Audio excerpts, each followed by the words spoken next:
प्यारे बच्चों, आज हम कक्षा 8 की सामाजिक विज्ञान की वर्कशीट नंबर 25 करेंगे। आज का टॉपिक है बच्चों हाशियाकरण की समझ। हम वर्कशीट 24 में हाशियाकरण के बारे में पढ़ चुके हैं। आज फिर से हाशियाकरण के बारे में पढ़ेंगे। अल्पसंख्यक और हाशियाकरण।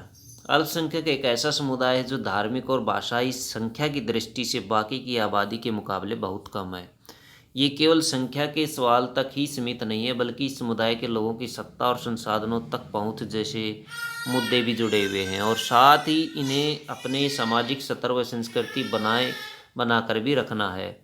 बहुसंख्यक समुदाय की संस्कृति समाज और सरकार के अभिव्यक्ति को प्रभावित कर सकती है। ऐसी सूरत में छोटे आकार वाले समुदायों के घाटे की बात साबित हो सकती है, और संभव है इस कारण छोटे समुदाय हाशिए पर खिसकते चले जाए।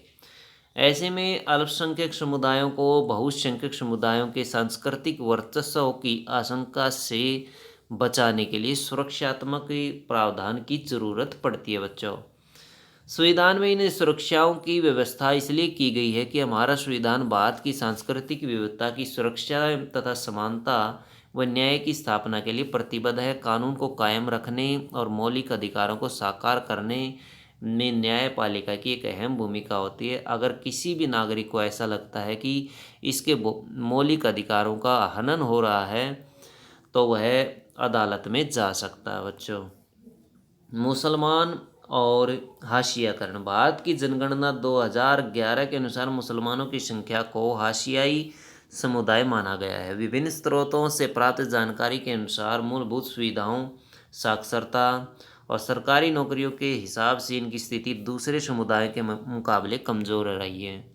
माननीय न्यायमूर्ति राजेंद्र सच्चर की अध्यक्षता में बनाई गई समिति 2005 की रिपोर्ट के अनुसार विभिन्न सामाजिक, आर्थिक और शैक्षणिक संकेतकों के हिसाब से मुसलमानों की स्थिति अनुसूचित जाति और अनुसूचित जनजाति जैसे अन्य हाशियाई समुदायों से मिलती जुलती है।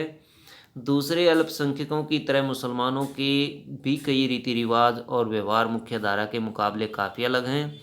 सब नहीं, लेकिन कुछ मुसलमानों में बुर्का, लंबी दाढ़ी और फेज टोपी का चलन दिखाई देता है। बहुत सारे लोग सभी मुसलमानों को इन्हीं निशानियों से पहचानने की कोशिश करते हैं। इसी कारण अक्सर उन्हें अलग नज़र से देखा जाता है, और यही सोच उनके साथ गलत व्यवहार करने और भेदभाव का बहाना बन जाती है, और कभी कभी यही पूर्वाग्रह, घृणा और हिंसा को जन्म दे देती है बच्चों। निष्कर्ष।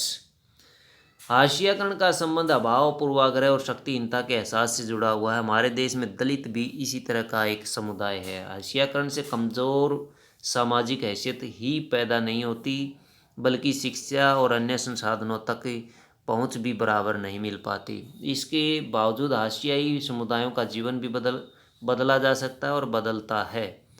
हाशियाई समुदाय अपनी संस्कृति विशिष्टता बनाए रखना चाहते हैं, और साथ ही अधिकारों, विकास और अन्य अवसरों में बराबर हिस्सा चाहते हैं।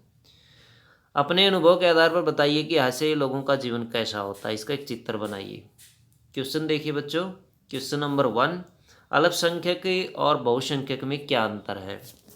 तो अल्पसंख्यक जिनकी संख्या ज़्यादा कम होती है उन्हें अल्पसंख्यक कहते हैं, और बहुसंख्यक जिनकी संख्या ज़्यादा होते हैं और जो हैसियत में भी ज़्यादा होते हैं उन्हें बहुसंख्यक कहते हैं। तो आप ऊपर वर्कशीट में से भी लिख सकते हैं और डायरेक्ट इनकी परिभाषा भी लिख सकते हैं। अल्पसंख्यकों की सुरक्षा क्यों ज़रूरी है।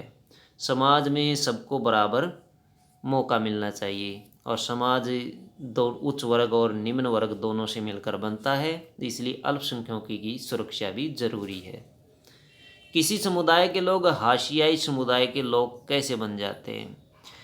जब या तो उनको घृणा के भाव से देखा जाता है, या फिर संसाधनों की कमी से और शिक्षा की कमी से वो हाशियाई लोगों में बदल जाते हैं, हाशियाई समुदाय को अपना लेते हैं। हाशियाई लोगों का विकास कैसे संभव हो सकता है। अच्छी शिक्षा और संसाधनों उपलब्ध करा करके उन्हें उनका विकास किया जा सकता है बच्चों। तो ऐसे शॉर्ट आंसर आप इनके लिख सकते हैं।